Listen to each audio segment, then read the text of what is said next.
चार प्रबल शत्रु आपको खत्म करने के लिए योजना बना रहे हैं। पहला शत्रु, और देखो उन लोगों ने जाल बिछा दिया है, हैरानी की बात ये, जाल बिछा दिया और हम लोग सचेत नहीं है, हम शिकार उनके जाल में फंस चुके हैं। पहला शत्रु है इस्लाम, जो तलवार के बल पर आपको कन्वर्ट करता है, और भी अनेक प्रकार के प्रलोभन देकर के डरा धमका के कन्वर्ट कर रहे हैं लोग। और दूसरा शत्रु है ईसाइयत। आपको जानकारी होनी चाहिए, इस देश में एशिया का सबसे बड़ा मदरसा है, इस देश में एशिया का सबसे बड़ा चर्च भी बन रहा है। अरे हैरानी की बात है, एशिया का सबसे बड़ा मदरसा पाकिस्तान ईरान में होता तो कुछ बात समझ में आती, लेकिन हिंदुस्तान में हमारी छाती पर है, और वहां से हजारों प्रचारक हर साल तैयार किए जाते हैं इस्लाम को बढ़ाने के लिए। एशिया का सबसे बड़ा चर्च भी आपके पंजाब के अंदर जालंधर जिले के अंदर बन रहा है। मैं पूछना चाहता हूं आपसे, जहां से इनके धर्म के प्रचारक तैयार होंगे, वो एशिया के सबसे बड़े बड़े सेंटर आपके देश में खुल चुके हैं। 2 लाख जमातें इस देश में काम करती हैं, 1 लाख पादरी इस देश में काम करते हैं। दिन रात एक ही लक्ष्य है, हिंदुत्व को खत्म करना। क्या आपके वो भी सेंटर हैं इस देश में जहां से आपके धर्म प्रचारक तैयार होते हो? बताइए मुझे। जहां से आपके धर्म प्रचारक तैयार होते थे, सारे के सारे गुरुकुल बंद, और बंद इसलिए हो गए हमारे उदासीनता के कारण। हम कोई भी व्यक्ति अपने बच्चों को गुरुकुल में पढ़ाना नहीं चाहता। हम तो स्वतः अपने आप खत्म होने के कगार पर पहुंच रहे हैं। हमारा समर्पण नहीं है जो समर्पण उन लोगों का अपने धर्म और संस्कृति के प्रति, हमारा बिल्कुल भी समर्पण नहीं है। 6500 विद्यार्थी वहां रहते हैं। मैंने कुलपति से पूछा, इनका खर्चा कैसे करते हो, निःशुल्क चलाते हो आप?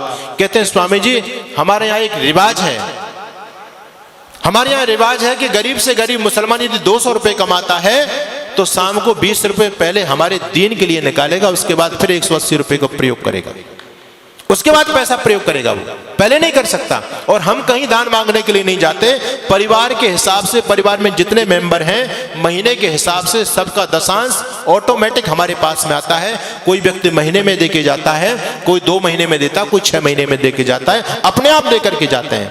एक रिक्शा चलाने वाला व्यक्ति भी इस बात का ध्यान रखता है। उनका समर्पण आप देखो। आप खूब कोठी बंगले बना रहे हो, संपत्ति जोड़ रहे हो, लेकिन आपका भविष्य अच्छा नहीं है। वो लोग आगे बढ़ते चले जा रहे हैं। मैं आपको डराने के लिए नहीं कहता, मैं आपको सावधान करने के लिए आज बताना चाहता हूं। ईसाइयत इतनी चरम सीमा पर फैल रही है। पहले आदिवासी क्षेत्रों में थे ये लोग, अब विकसित राज्यों की तरफ, पंजाब हरियाणा जो सबसे विकसित राज्य हैं, उनमें लोगों ने डेरा जमा दिया है, पूरी तरह से डेरा जमा दिया। गांव की गांव हरियाणा के अंदर, कैथल जिले के अंदर एक गांव ऐसा है जो पहला गांव बन चुका है, और उस गांव के अंदर एक भी हिंदू नहीं बचा, सारे के सारे ईसाई हो गए, सारे के सारे ईसाई हो गए। 2 शत्रु प्रबल हैं जिन्होंने पूरी तरह से खत्म करने की योजना बना दी। यूरोप से आपको खत्म कर दिया, एशिया से आपको खत्म कर दिया। अब दोनों जो प्रबल शत्रु हैं आपके दुश्मन, ईसाइयत और क्रिश्चियनिटी, इन लोगों का ध्यान केवल भारत देश की तरफ है, और उन लोगों का ध्यान केवल आप हिंदू लोगों की तरफ है। दोनों में प्रतिस्पर्धा हो रही है कि कौन ज्यादा से ज्यादा हिंदुओं का सफाया करेगा, कौन इनको ज्यादा से ज्यादा ईसाई बना पाता है, या हम इनको मुसलमान बना पाते हैं। दोनों वर्ग बहुत बड़े टारगेट लेकर के आपके बीच में काम कर रहे हैं। तीसरा शत्रु है कम्युनिस्ट विचारधारा। ये इनसे भी ज्यादा घातक है, इनसे भी ज्यादा घातक इसलिए है कि हम इनको शत्रु समझते ही नहीं। क्रिश्चियनिटी और ईसाइयत को और इस्लाम को हम शत्रु मानते हैं, लेकिन ये जो कम्युनिस्ट विचारधारा है, ये अंदर अंदर देश की जड़ों को खोखला कर रही है। उनसे भी ज्यादा खतरनाक है। इनका नाम शमशेर खां और ये नहीं मिलेगा, इनके नाम आपके ही नाम मिलेंगे, मारकंडे काटजू। नाम सुनकर के आपको लगेगा कि ये तो कोई ब्राह्मण है, अपना ही भाई है। नाम आपके हैं उनके, और काम सारे के सारे हिंदुत्व को खत्म करने के। और ये तो एजेंडा सबने अपना लिया है। पहले ईसाई मिशनरी जब इस देश में काम करती थी तो पहले धर्म परिवर्तन करते थे, नाम बदला करते थे। अब वो लोग भी सतर्क और सावधान हो गए। वो लोग अब नाम नहीं बदलते, क्योंकि नाम बदलेंगे तो लोगों की आंख खुल जाएंगी, अरे हमारे इतने भाई कन्वर्ट हो गए, ईसाई बन गए।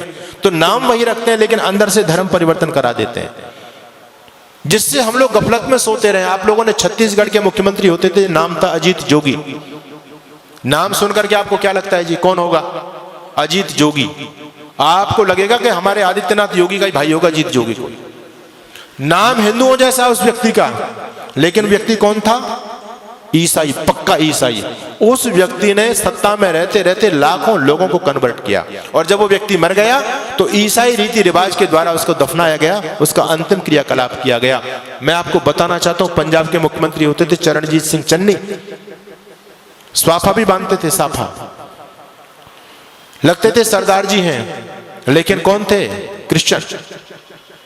यानी हम लोगों को गफलत में रखने के लिए, और मैं कहना चाहता हूं आपसे, एक व्यक्ति है इस देश में जिसको हमारे बहुत सारे भाई बंधु देश का प्रधानमंत्री बनाना चाहते हैं। नाम क्या है जी? राहुल गांधी। ठीक है, हो सकता मेरी बात से लोगों को कुछ मिर्च भी लगे। नाम है राहुल गांधी, लेकिन कौन है? धर्म से बताओ मुझे, क्या धर्म है उस व्यक्ति का? है वो ना मुसलमान ना ईसाई, वो तो वर्ण संकर खिचड़ी है। उसके दादा परदादा कभी मुसलमान थे, फिर उसकी मां ईसाई थी, वो हिंदू तो है ही नहीं। लेकिन हैरानी की बात यह कि हिंदू उसको प्रधानमंत्री बनाना चाहते हैं। यानी हम जरा भी नहीं सोचते, जब इस ईसाई इस देश की सत्ता को अपने हाथ में लेगा, वो ईसाइयत को बढ़ावा देगा, हिंदुत्व को बढ़ावा देगा। ये सोचने की बात है। हम अपने स्वार्थ में इतने ज्यादा अंधे हो रहे हैं, आज राजनीतिक स्वार्थों में इतने अंधे हो रहे हैं। कोई अगर राजनीतिक पार्टी देश के लिए अच्छा काम भी करे, हमको उसका विरोध जरूर करना है। अभी इस देश की केंद्र सरकार ने एक योजना निकाली, अग्निवीर की योजना निकाली। लोगों के पेट में दर्द हो रहा है, राजनीतिक लोगों के पेट में दर्द हो रहा है, आने वाले भविष्य को नहीं देख पा रहे। मैं आपको आगाह करना चाहता हूं, इस देश में भयंकर गृह युद्ध होने वाला है, टल नहीं सकता, अवश्य में भावी है, रुकेगा नहीं वो। और उसकी उन लोगों ने तैयारी कर रखी है पूरी तरह से। उनका छोटा छोटा बच्चा बम चलाने में, पत्थर फेंकने में, तलवारबाजी में, चैनबाजी में एक्सपर्ट है। उनकी लड़कियां भी एक्सपर्ट हैं। आपके बच्चे क्या जानते हैं? एक ही बच्चा है आपके पास में, उनके 17 वो तो कहते हैं 2-4 मर भी गए, फिर भी हमारे पास 11-15 तो फिर भी बचते हैं। कोई हमको चिंता वाली बात नहीं। उनका बच्चा बच्चा एक्सपर्ट है। हमारे आदरणीय जो बुद्धिमान राजनेता लोग हैं, उन्होंने सोचा कि हम भी अपने बच्चों को कम से कम ये जो है आत्मरक्षा का चीज तो सिखाई दे। जब देश के हालात बदलेंगे तो कम से कम स्वयं की रक्षा कर पाएंगे, अपनी बहन बेटी अपने बच्चों की रक्षा तो कर सकते हैं वो लोग। इसके लिए अग्निवीर योजना चलाई गई कि हर एक बच्चे को सैनिक शिक्षा दी जाए। अच्छी योजना है, इसका विरोध नहीं करना चाहिए, इसका सम्मान करना चाहिए। हर बच्चे को ये सैनिक शिक्षा मिले, क्योंकि आने वाला समय बहुत भयंकर है। आपके घर में लाठी तक नहीं है, आपका बच्चा कुछ जानता ही नहीं है, आप कैसे उन विधर्मी लोगों से टकराओगे?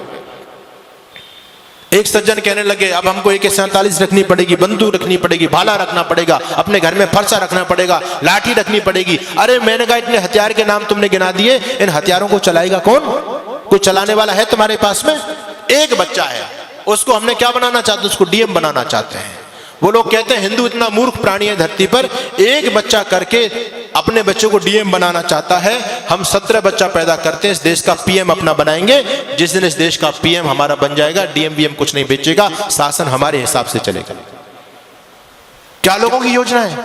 हमसे ज्यादा सोच रहे हैं वो लोग। आप एक बच्चा करके उसको सरकारी नौकर बनाना चाहते हैं, और वो 10 बच्चा पैदा करके सरकारी अपना बनाना चाहते हैं। बताओ किसकी योजना में ज्यादा दम है? हम तो कहीं नहीं ठहरे उनके सामने। उनका इतना समर्पण देखो।